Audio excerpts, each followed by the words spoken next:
Hey, I'll tell you one thing for you.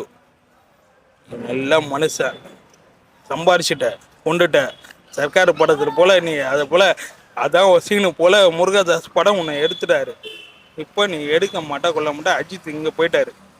நீ பார்க்கறது நீ நின்று செய். நீ என்ன சொல்றியோ அதை செய். மக்களுக்கு என்ன கொடுக்க போற அதை சொல்லு. கட்சிக்கு வரேன்னு சொன்னால் வேலை ஆகாது. இப்போ ஸ்டாலின் என்ன சொன்னார், அம்மா என்ன சொன்னாங்க சொல்லி இது பண்ணாங்க, சேர்த்து போயிட்டாரு. ஸ்டாலின் என்ன சொன்னார் புரியுங்களா? கட்சின்றது அரசியல்ன்றது நான் ஒன்று ஓப்பனாக சொல்கிறேன்ப்பா விஜய் சார். நான் ஒன்று ஓப்பனாக சொல்கிறேன், இது பப்ளிக்காக போடுங்க. நீங்கள் என்ன பண்ண போகிறீங்க, நெக்ஸ்ட் அரசியலுக்கு என்ன பண்ண போகிறீங்க, ஏது பண்ண போகிறீங்க, மக்களுக்கு என்ன பண்ண போகிறீங்க அதை நீங்கள் அறிவிங்க. அது தானாக ஒரு மாநாட்டை எடுத்து அறிவிங்க. உங்கள் பப்ளிக்காக நீங்கள் இது பண்ணிக்காதீங்க. இது சினிமா இல்லை, இது அரசியல். புரியுதுங்களா? உங்களுக்கு என்ன பண்ண முடியுமோ அதை சொல்லுங்கள். நீங்கள்